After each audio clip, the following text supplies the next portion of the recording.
好啦，嗱，今日咧就係延續翻落去啦，從賣產品到解決問題，其實啱啱一路圍繞都係類似講其實解決問題，只不過我要幫佢 create 個問題出嚟，或者將個問題呈現喺佢面前，話俾佢聽，係啊，呢個先係最重要啦。好，我哋成日都遇到咧，啱啱阿 Felix 都有講呢樣嘢啦。我聽嚟都唔錯啊！阿 Felix 成話我聽完佢講完之後，就係我翻去睇下啦，翻去諗下啦，係啦，再考慮看看啦，係覺得或者話覺得呢個產品太貴啦，即係譬如阿兵啱啱都講㗎，話哇啲高端嘢好貴喎，啲咁樣呢個感覺正常嘅，大部分嘅客都會有嘅。而家個問題係我哋點樣令佢了解咩叫貴同平啦，值唔值嘅啫，好多嘢都係講緊值唔值得咁做。啲網上嗰啲咧，Bupa 嗰啲就去對比我哋咯，跟住就話，唉，人哋嗰啲平咁多嘅，你哋咁貴嘅，嗱，呢個我都話都係嗰其實句啦。handle 我即係順嗰度，我唔喺呢度講住先。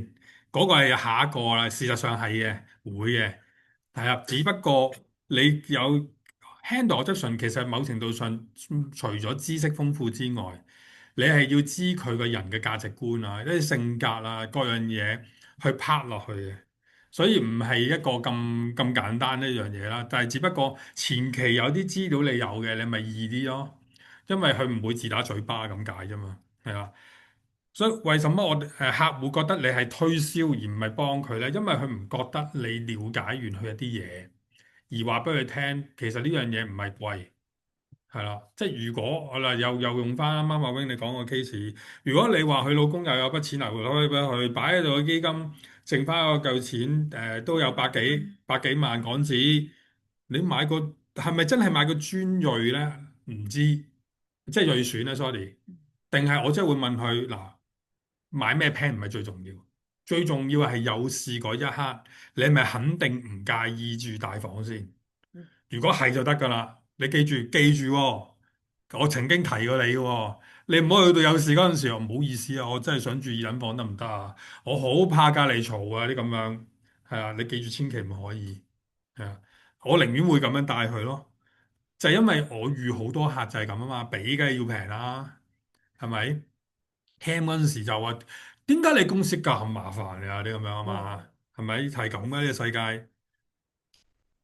好，產品嘅堆砌同埋係咪可以死啊？點樣縮咗呢個嘢啊？我唔記得咗添。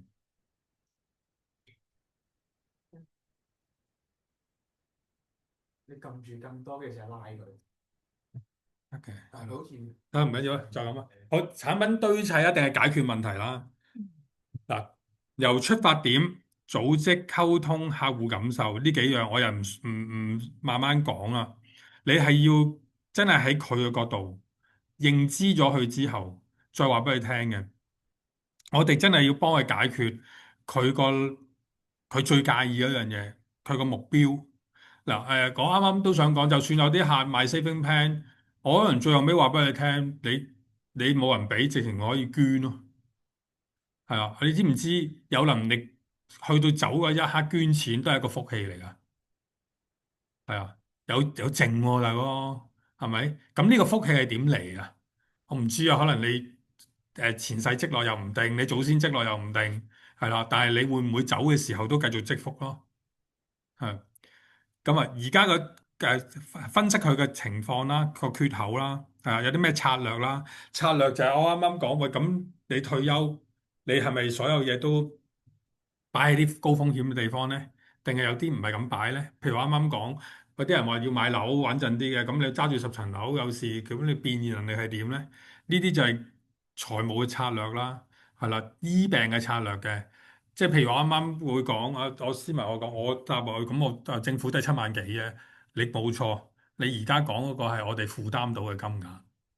你知唔知我哋有好多病係負擔唔到嘅金額嘅？就算翻政府都咁，嗰個例子就係阿夫兄啱啱講嗰樣嘢啦，係咪？翻政府都百幾萬啊嘛，得唔得？所以嗱，我想講點解我會咁快答到，係因為我已經預設咗，如果嗰個人咁樣講，咁嘅反應係啊，我就已經話定俾佢聽，喺你喺邊個角度睇呢件事咯，得唔得？即係我當個客咁樣話，我唔係啊，翻政府都7萬幾啊嘛。係啊，因為呢個係我哋負擔到嘅數，你唔覺得係咯？但係有啲人係7萬幾負擔唔到噶，你知唔知啊？係，只不過你而家眼前嗰個人係7萬幾負擔到咋。有啲人你遇到一啲客係70萬係負擔到噶，啊，有啲人係700萬都負擔到噶。咁你咪睇你眼前嗰個客係咩客咯？係啊。係啦，為什麼這個產品很好？定係點解呢一樣嘢會解決到你嘅問題啦？係啊，所有嘢都係從佢嘅角度去出發啦。嗱，好，呢個名言嚟嘅，原來客戶買嘅唔係鑽頭，而係牆上嗰個窿。啊，呢個係一個哈佛大學教授佢講嘅，即係我哋賣嘢咧，或者個客買嘢咧。佢唔係買嚿嘢翻去自己再諗下點樣用，而係你已經話定俾佢聽呢個鑽頭，即係我哋幫佢整個窿出嚟，就話俾佢聽呢個窿係咩？我話可能我嚟掛相架嘅，啊呢個位幾好嘅，就成個樣咯，得唔得？係啊，即係我哋要帶佢去嗰個我哋成日講情景啦，個完成品啦，嗰種感受啦，係啦，而唔係話俾佢聽呢個鑽頭有幾好用啊，係咪啊？呢個先係最重要啊！啊，因為我哋要解決佢嘅問題啊嘛。哦，好啊，因為你所以建議，我希望你哋永遠都將呢樣嘢擺喺個心度，見下客講係啊，點解佢啊財務現況啦、結構啦，由客觀一個事實係啦，解決問題直接解決問題嘅專業策略啊，非直接跳到產品。純粹係要講俾佢聽，其實咧，我哋要令到自己退休嘅時候好安心使錢。你一定要將你啲資產分配喺唔同地方嘅嘢，因為每個工具都有個好處同埋唔好處。譬如我買股票個好處係咩咧？我買得到，或者我當你就算買一個大藍籌都好啦，都會有經濟循環，令到佢咁啱跌咗嘅時候要用錢，我哋係唔可以賣去嚟攞錢用嘅。係啊，甚至乎我話我自己成日用嗰樣嘢就係疫情嗰一刻，係啦，你諗住繼續收股息咩？唔好意思，匯豐都可以唔派股息嘅。咁我有冇第二樣嘢令到我要用錢嘅時候一定有錢使咧？係啦，咁我咪要擺落啲穩定嘅工具上高咯。我係穩定工具啫喎。個問題係喺佢心目中有啲咩穩定工具啫嘛？係咪啊？有什麼穩定工具啊嘛？啊，咁喺風險上高啦，係儲蓄就通脹啦，係啦，保障就係醫療費啊嗰樣嘢啦，係啦。我覺得我哋生活喺香港嘅最好一樣嘢係乜咧？就係醫療費好貴，係啊，同埋公營嘅醫療同各個國家都一樣，都要排隊，個衝突係好大嘅。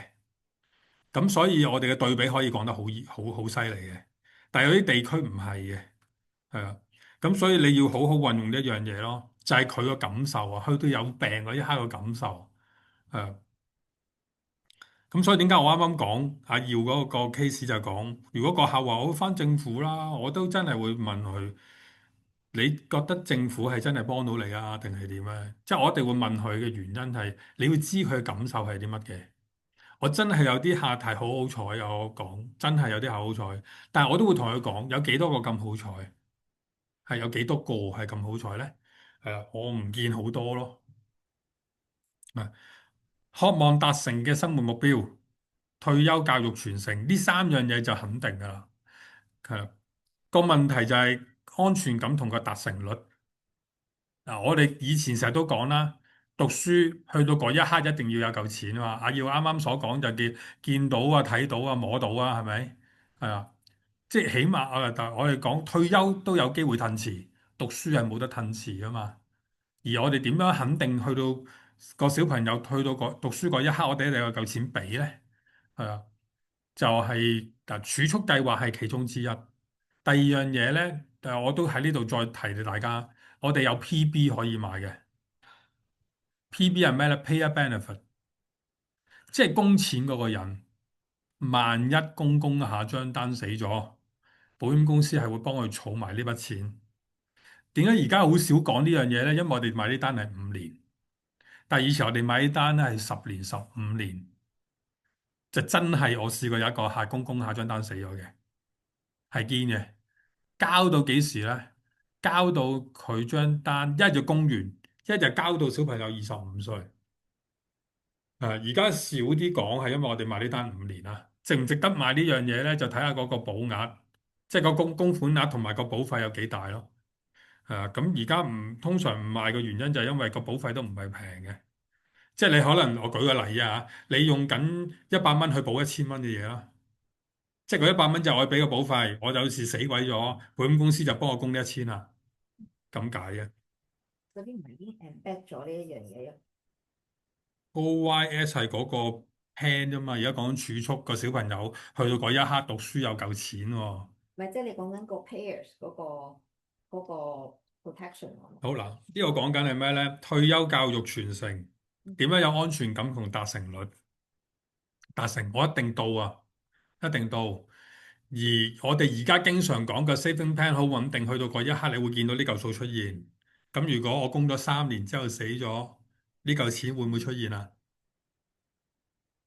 賠償死亡嗰個咯，係咪？？saving plan 邊有賠償死亡啫？saving plan 儲錢，齋睇儲錢個 plan，你明唔明我意思？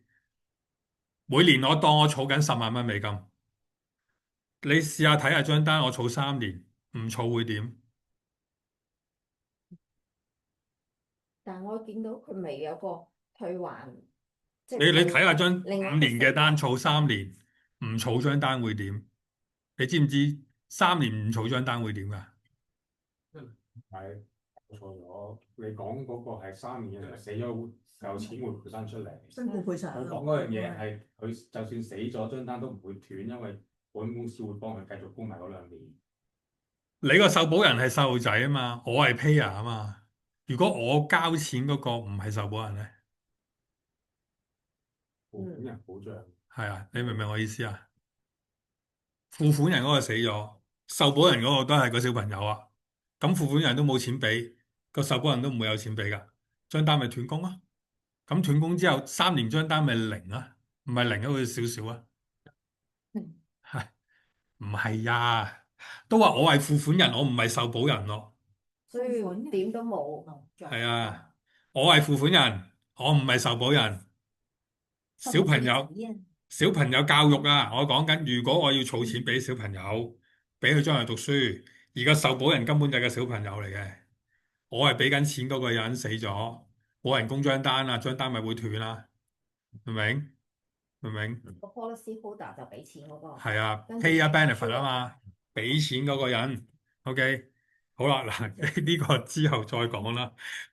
但係想講係咩咧？安全感同達成率，點解用一張單去做嗰樣嘢，令到佢有安全感，同埋達成率會高啲？係因為有原因嘅，有嘢可以講到，喺保障上高都有嘢講到嘅，得唔得？睇程度咯，我覺得有時有啲客咧，即係有啲特別驚青嘅，即係未諗呢樣嘢就會講，如果我做下死咗點算啊？或者我做下突然間失咗業點算啊？個類，即係有啲就係佢已經喺同你講緊嗰時嘅對話咧，佢對呢樣嘢有意欲同埋有諗法，但係佢都擔心自己未能完全完成晒供款，或者冇辦法陪細路仔走到最後嗰啲咧，咁你就多加注意同埋留意翻呢一樣嘢咯。有啲咧其實佢就冇嘅，純粹諗到時候我18歲攞到幾多錢啊？呢嚿錢我點樣可以攞錢啊？佢講緊啲功能上啲，佢覺得自己係會去到嗰個位置嘅，咁就係兩種唔同類型嘅人嚟嘅。咁你大家就要 feel 下佢同埋 sense 佢去邊一類型，睇下公司嘅呢個或者產品上面嘅功能，點樣配合到佢而家本身嘅意願，或者佢諗唔到嘢咧，幫佢諗埋咧。係啦，就係你下低嗰句啦，沒有深度嘅因就冇專業嘅建議。你冇一個 touch 到佢嘅因咧，你係好難話到俾佢聽，我依一樣嘢係啱佢啊，係解決到佢嘅擔憂啊。呢樣嘢嗱，菲力啱啱有講，我都想講埋另外一個 case。我最近有個客，上年年尾 sell 佢，最後尾佢夠錢未到，咁啊啱啱禮拜3打電話俾我，夠錢到啦。佢諗住都做兩樣嘢，一個 single P，一個就月供有個saving。佢都係問我，如果儲唔到5年，張單到時斷咗咁點？冇小朋友啊，係啦，咁點啊？點？知咁我最多答佢，你必須要斷咗張單5年之內復效，如果唔係你嚿錢會冇咗。係啊，實會有呢啲問題㗎，係啊，但係點解我要同你做5年？咪講點解咯？點解我要叫你唔好所有錢都係擺晒呢個 saving plan？係因為根本呢個唔係你全部啊嘛。咁你問呢句，你都係純粹問點解，或者令佢安心嘅啫。所以就係我啱啱講個安全感同達成率咯。其實一定供到嘅，頂你個肺1380蚊5年，係咪先？點會供唔到啫？但係你係都要問點解，或者係去到第一刻點樣，咁咪點俾你聽咯，係咪先？係唔會噶嘛？好啦，呢度講咩咧？一個例子啦，買樓啦，有好多人都都預咗啦，買樓唔做呢啲 saving plan 又成個樣啦。嗱，呢個唔係好貼切我哋嗰啲嘢嘅，不過咧我都想你哋當一個情景啦。誒，賣產品嘅咪就話我哋個 plan 啊，利息好高啊，比銀行好啊，咁啊，所以建議你買啦。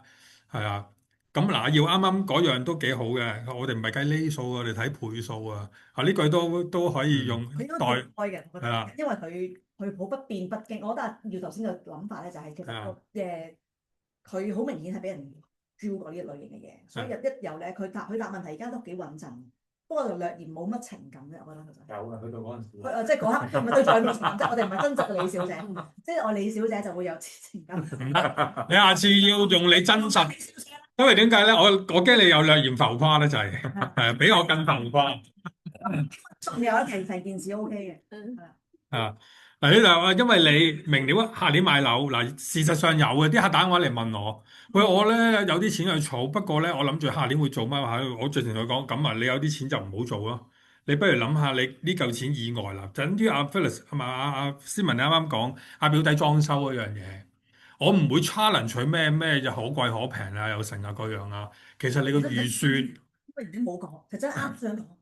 你覺得上一次佢唔買係因為裝修呢樣嘢 jack 你，佢可能都唔記得咗，唔使撩翻一啲佢曾經 objection，即係呢個係我平時嘅嘢嚟嘅。佢有時都唔記得咗自己曾經 objection 過你，同埋係啊，你再唔好撩翻出嚟啦，咪講啦，就當冇講嘅。特登係喎，原來我順從咗呢個方式嘅喎，咁可能佢有其他。啊，我女呢排可能要又學完啦，咁又有新嘅嘢啦，其實係，因為你唔使撩翻或者即係嗰個原因，佢今次。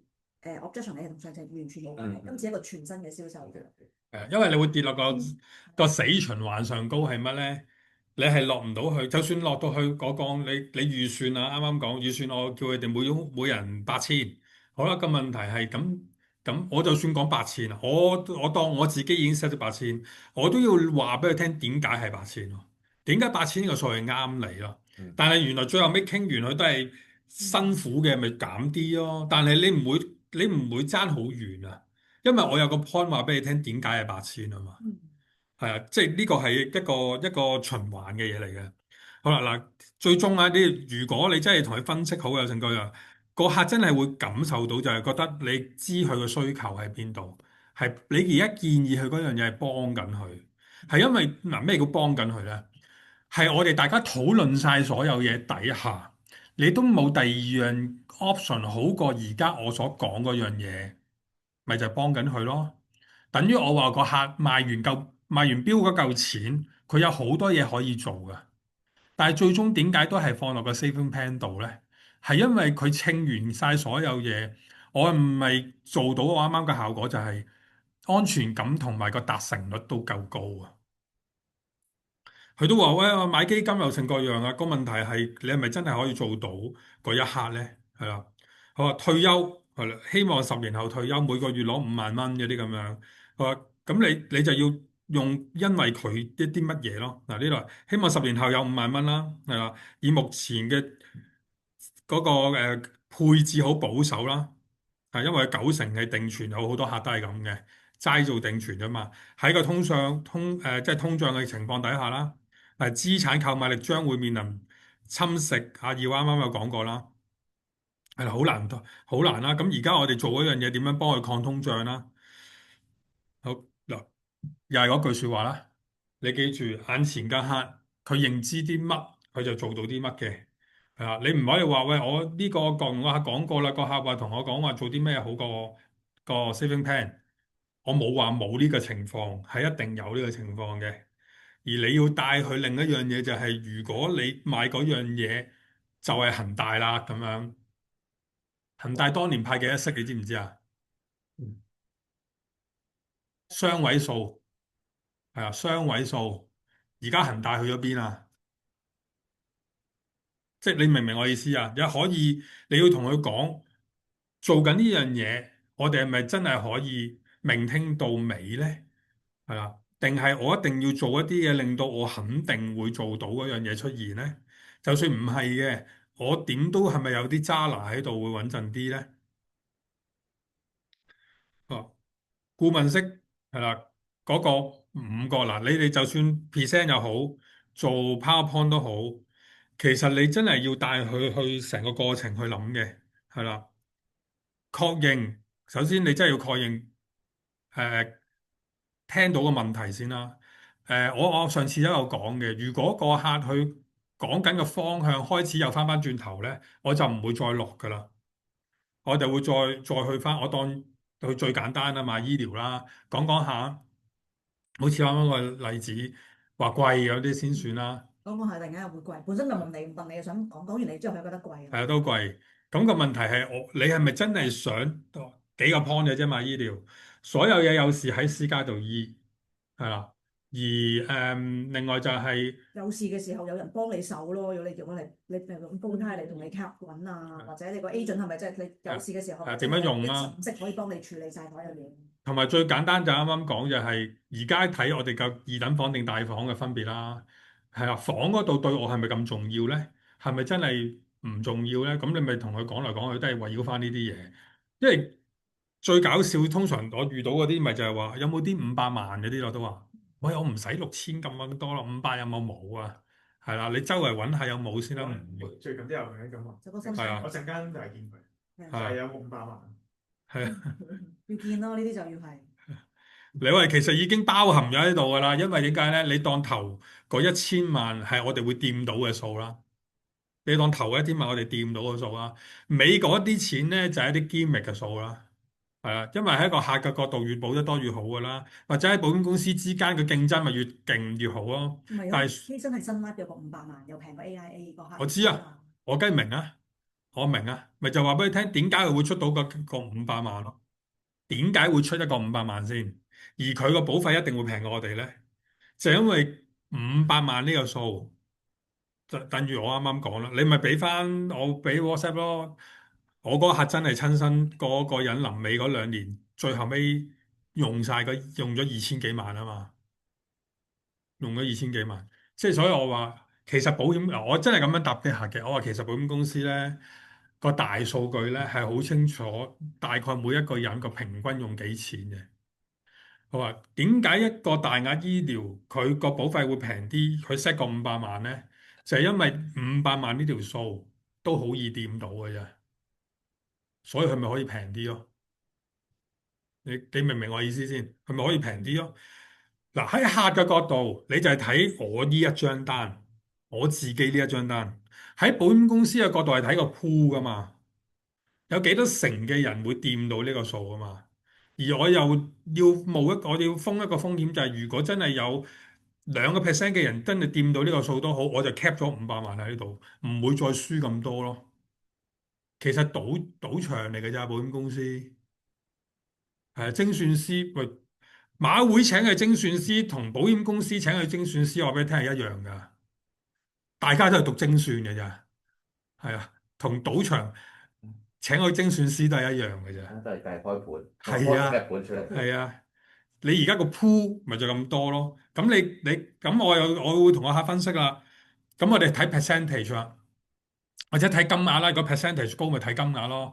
而家你每年俾個金額係俾多咗呢個數，係啊，你換嗰個就係一個限制低啲嘅嘢咯，係啊，你面對嗰個邊間公司話？新派，不過佢哋嗰個普通房我哋係半私家，咁點解你唔攞個普通房嚟同佢講？佢將會將會而家買落咗啦，佢係。我買落咗，OK。喺度咦我好貴，跟住自己又唔差落錢，跟住嗰陣時同佢講，佢又要唔諗 rider 要 basic plan 埋，跟住又冇回贈，咁咪突然間好貴咯。好，一間我再有機會聽你講咩 point 啊？好，幾度啊？缺口分析量化，真係要量化理想與現實嘅距離，尤其是儲蓄啦。醫療都係嘅，醫療唔係我所講病房錢啊、巡房費啲係最易量化㗎啦，係啊。咁就係嗰個真實嘅距離啦。咁你譬如而家二等房嘅平嘅係真係有千幾蚊嘅，但係大部分都二千幾㗎啦已經。即係你當2000啦，係啦。策略定位，提出解決問題嘅大方向，係啦。建立專業嘅權威，唔係直接嘅推銷。咩叫大方向呢？我上個禮拜都有講嘅。而家我哋建議個客買完嗰啲嘢，唔係永遠嘅，唔係永遠嘅，而係我而家買完呢樣嘢，將來有機會，第一你點樣改啦？我哋會遇到啲咩問題啦？點解唔可以而家買咁多呢啲嘢啦？你好多嘢都要解釋俾佢聽，嗰個改變。除非你話啱啱講嗰個係60幾歲，60幾歲嗱，我對住啲50幾歲嘅人都係講，你而家買呢張保障計劃、保障項目，基本上就係永遠㗎啦。基本上，除非乜事都冇，仲要有新 plan 好過舊 plan，就有機會轉到嘅啫。如果唔係，根本都冇得轉，因為只會越嚟越多問題走出嚟嘅啫嘛，轉乜鬼嘅啫？你估下下都有銳選走出嚟俾你轉咩？咁我唔知銳選再有啲咩俾你轉啦，應該就冇，我相信係啦。方案嘅實施啦，具體產品如何解決問題？好啦，呢度你諗下，去到呢一刻先至真正攞個產品出嚟。話俾佢聽點解係啱佢用啊？嗱，前邊已經係講我哋應該要揾啲咩啱佢用。之後嗱，產品去到咩呢？就係比較其他公司，因為唔係淨係你呢間公司有呢個產品啊嘛。開始就真係落去比較嗰樣嘢啦。如果你前邊行得好，可能係唔使比較嘅。因為點解呢？嗱，有啲咩客肯定唔比較呢？review 嘅客90%都唔會比較嘅，係啦。但係有啲咩客會比較呢？就係 refer 過嚟嗰啲客，就好大機會會比較嘅。因為你要諗下佢嘅角度係乜呢？你首先唔識你都係朋友介紹，我可以有幾個我都信任嘅朋友介紹 agent 俾我噶嘛，同埋佢哋都覺得佢梗係睇多唔同嘅公司啦。只不過你喺呢一度會唔會斬斷去唔睇其他公司呢？就睇你嘅功力啦。譬如你咪問下啊，其實你除咗 AIA 之外，你仲會睇緊咩公司？你咪睇下知咯，知唔知啊？可能佢話聽聽冇，或者有，係啦，有同冇都可以喺你度停嘅，係咪？都可以喺你度停咗佢嘅。咁呢度唔講住啦，係啦，唔係呢個範疇裏邊。好啊，未來藍圖執行之後，係啦。呢度就係講下一個階段，我就真係會話俾你聽。譬如我咪講 saving plan，點解5年啊？5年後、5年之後做啲乜啊？係咪？咁呢度咪又講埋落去後邊要做啲乜咯？正常呢個係正常噶嘛？咁有啲 agent 直情係會咩咧？嗰啲不過係賣基金單多嘅，咪約定佢下一次幾時見咯？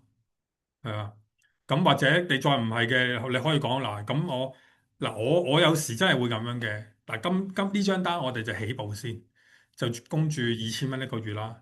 咁我諗我2年後我會再同你講下，係啦，你個情況會唔會有改變？越鬆你鬆動咗，你就開始會再諗擺多啲。嗱，我呢啲更加會針對住啲40、50歲嗰啲嘅。就係啱啱阿先文你所講，我哋剩翻幾多時間可以去做個退休準備咧？係啦，記住啊，我哋剩翻幾多時間係我哋，唔係你。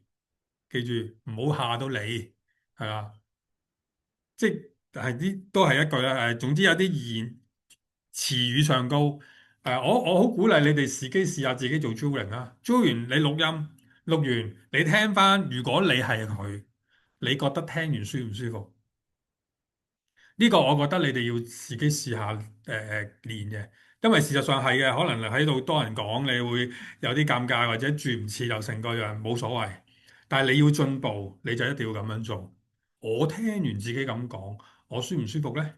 係啦，原來唔係喎，我聽都自己覺得隱意喎。因為你喺度一路轉緊一路講嘢，你唔覺㗎。你係唔覺㗎，直情係，但係聽嗰個可能好覺㗎。咁你就要諗下呢一樣嘢點樣 train 自己啦。專業顧問啦，80% 係聽啦，20% 係講啦。咁喺呢啲階段咧，就未必一定係嘅。但係只不過我話我會強調一樣嘢係乜咧？當佢真係中間有 objection，係好事嚟嘅，你記住係好事，係因為佢聽緊你講嘢。有啲係浮緊去第二度，唔該你望下佢係咪浮咗去第二度，咁你就拉翻佢翻嚟先。係啦，會唔會我講得太快啊？或者係會唔會係講到好混亂啊？嗰啲咁樣，你拉翻佢去，佢聽得明邊個位啊？如果唔係，你就浪費咗個機會㗎啦，已經得唔得？係啊，即係啊，有啲嘢好多嘢都一輪嘴講嘅，但係你都要留意佢，唔好淨係諗住自己中意講乜就算咯。係啊，科案唔係產品嘅總和啦，係啦。問自己兩個問題啊，你建議是否正確回應咗客因為你呢一樣嘢咧？你嘅建議啊，所以點解啱啱先問你講之前，我問你諗住同佢做啲乜？就係因為你諗住做啲乜咧，我要聽下你講嗰樣嘢係咪真係帶到去你所希望去做嗰樣嘢？如果唔係咧，咁你就要諗下點樣簡短啲，或者好似阿菲爾啱啱講，喂，有啲以前嘅嘢唔好提啦，嗰啲咁樣，或者就算提，喂，上次講唔好搞住，今次咧我都要再同你講啊，嗰啲咁，咁你咪要講因嘅嘢咯，係啊，咁你只不過因為嗰樣嘢你要諗晒嗰樣嘢係有邏輯嘅嘢啦，係啊，如果拿掉具體產品嘅名，你嘅方案係咪有邏輯咧？係啦，有冇邏輯啊？你講嗰樣嘢有冇邏輯咧？就係又係我成日提，點解啲我哋退休嘅錢要配置唔同地方咧？點解要配置唔同地方？呢樣嘢有冇邏輯係好緊要嘅。如果呢樣嘢本身係冇邏輯，即係等於講四桶金又好，乜都好啦，係冇邏輯，你講乜都冇用嘅，係因為你好容易俾佢熬散咗你嘅。但係當你講嗰樣嘢有邏輯咧，佢係走唔甩嘅。我話俾你係肯定走唔甩嘅。個問題係佢供個金額係幾錢啫？譬如我舉個例啦，我當啦，用啱啱個 case，個人如果揾4萬幾蚊，唔使供樓，唔使剩，乜都唔使啦，兩公婆每人加埋一個家庭收入係9萬，好未？唔使供樓，唔使剩，我當你好開心啦，日日個個月都買嘢又剩，點都有錢剩啊，啱唔啱先？好啦，嗰個錢剩唔好多啦，我當剩3萬蚊。咁你會唔會個邏輯係真係3萬蚊裏邊攞起3000蚊出嚟儲錢咧？係啦，儲蓄比率噶啦，開始你講嗰一刻你就同佢講儲蓄比率，咩叫儲蓄比率噶咯？你就拋另一樣嘢出嚟噶咯。點解有時我要啲客儲1000零2000蚊咧？係你計完晒所有嘢，佢真係剩翻幾千蚊剩啊嘛。咁佢剩翻3000蚊剩，你仲唔通同佢講你不如儲2500嘅咁啊？唔會噶嘛。你明唔明我想表達嘅意思啊？係啦，當你計完晒所有嘢之後，佢真係有幾皮嘢剩。其實如果我係你，我起碼要攞2萬咯，因為我已經同你計晒你啲消費啊、娛樂啊、care card，好開心我哋已經。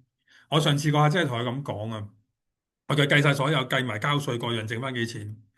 剩翻唔知萬幾2萬啦。我咪最後尾攞去萬幾蚊儲啊，因為我計晒所有噶啦嘛。計晒㗎啦嘛，已經。咁除非你話俾我聽，你剩翻呢嚿錢，你仲有第二啲工具去做。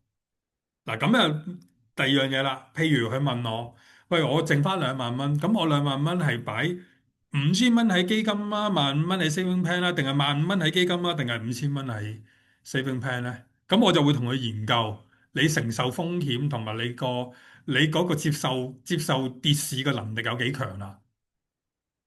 你明唔明我意思先？嗱，我又講個 case，近日有個客同我講強積金轉唔轉落去買即係股票基金，咁啱啱又創歷史新高啊嘛，美市嗰邊係啦，琴晚跌咗600幾點，係啦5萬零幾啦，當日係創完新高，第二日問我嘅，我話嗱，如果你真係好怕，一路係咁不斷創新高，都唔知攻幾時，咁你會唔會諗係將你整個資金嘅25%擺落去嗰個股票基金度。咁點解我咁講咧？嗱，你唔會全部冇投資啊，因為你有25%啊嘛。但係問題係，如果依25%跌50%，咁你整體嘅戶口少咗幾個 percent 啦？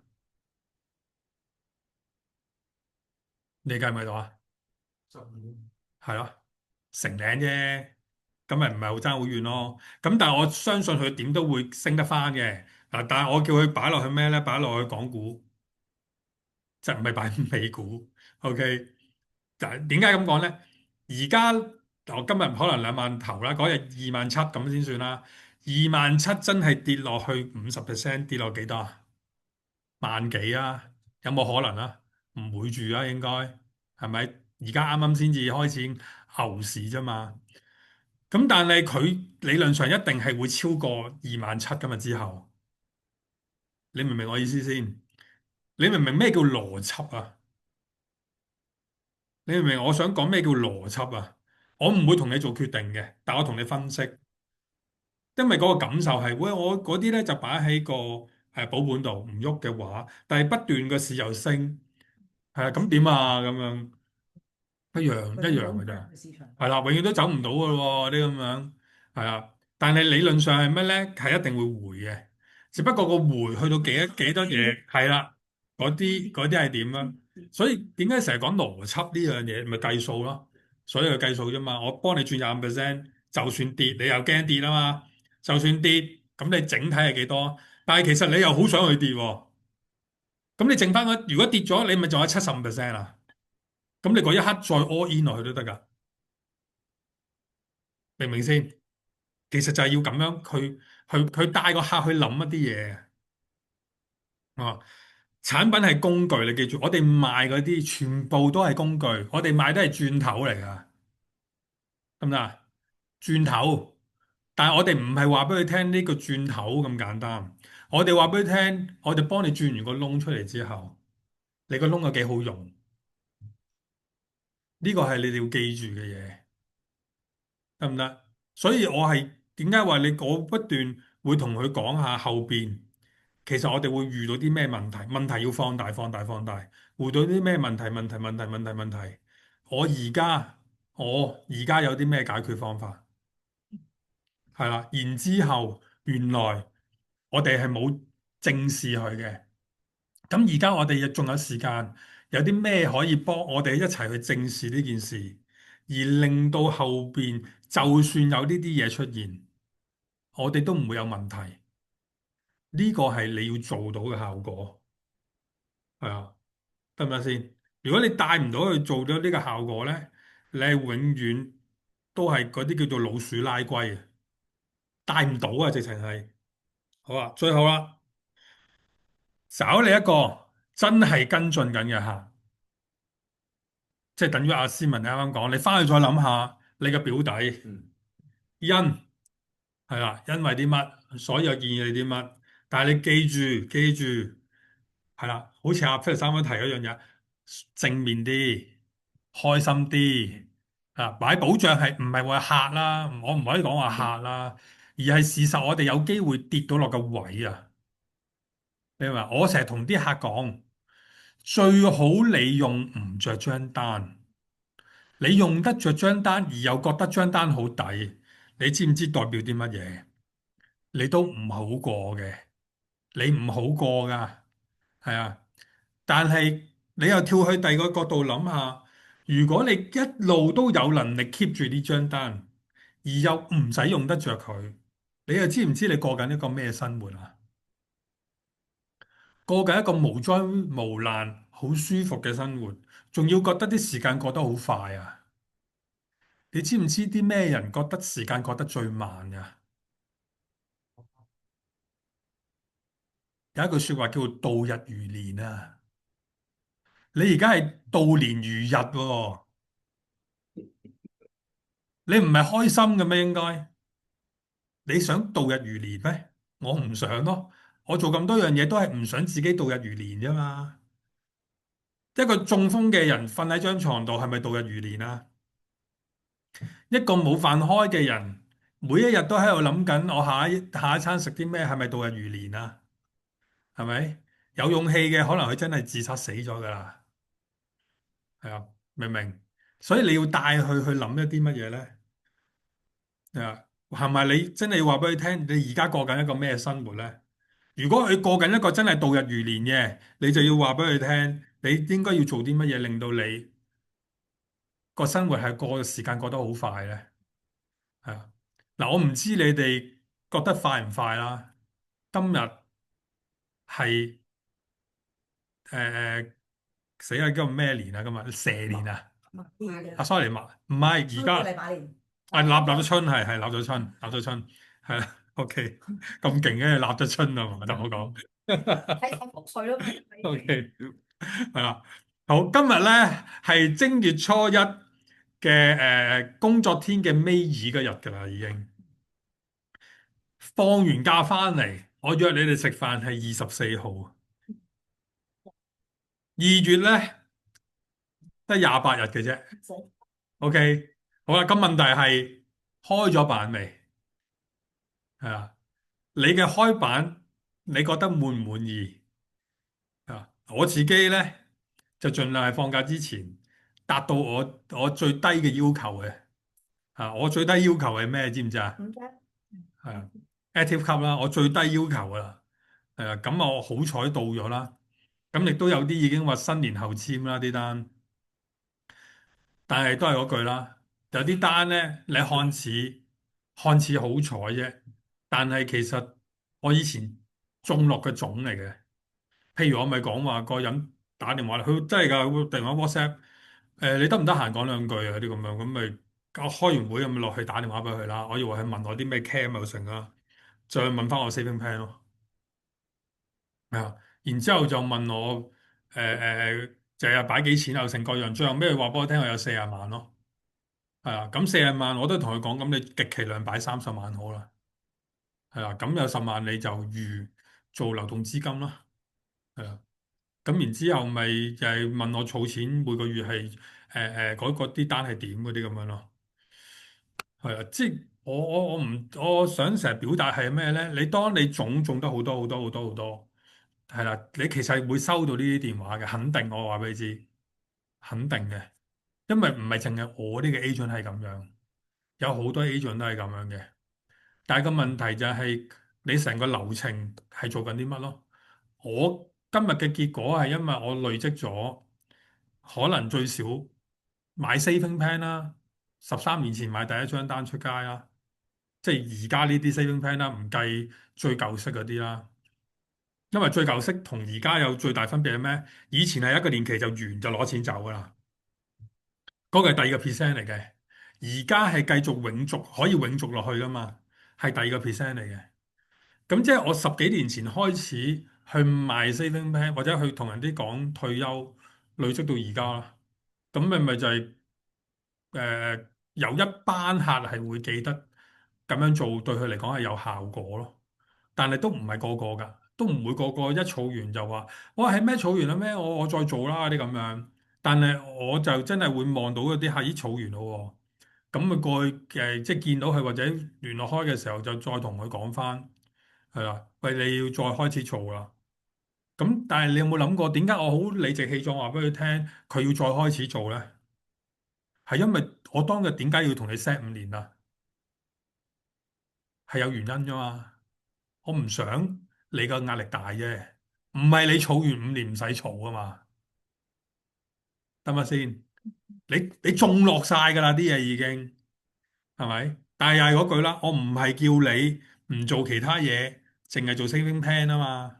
而係我希望你退休嗰一刻，你最少有2成資產放喺一啲穩健增長嘅地方。萬一個市真係冧咗，你都仲有嚿錢夠頂10年啊嘛？係咪？點解頂10年啊？因為大部分嘅資產10年一個循環啦。係啊，應該你嗰個如果唔係一啲不良嘅資產咧，佢慢慢都會向上升得翻嘅。咁你而家明唔明咩叫因同果啊？我所有嘢都係會有因噶嘛，所以你咁樣做對你係好啲啊嘛。係所有啊！你記住係所有啊，而唔係唔知點解要咁樣買，得唔得？佢話功課好多時間嘅，因為年初四你哋唔會翻嚟噶啦，邊個想翻啊？冇人係嘛？4禮拜幾啊？係啊，禮拜五下個禮拜五係啊，咪就係所以一落就已經落到去月尾噶啦。嗱，初四我翻嘅，邊個想翻啦？我哋一齊 join 都得嘅。個別唔係個別傾偈。我即新年係見客好日子嚟㗎。今年好多人咧，如果唔翻大陸嗰啲咧，其實我啱啱已經約咗個好耐冇乜點約。哎呀，新年冇嘢做啊，大家都去飲咖啡啦，咁樣樣 chill 下又 OK 喎。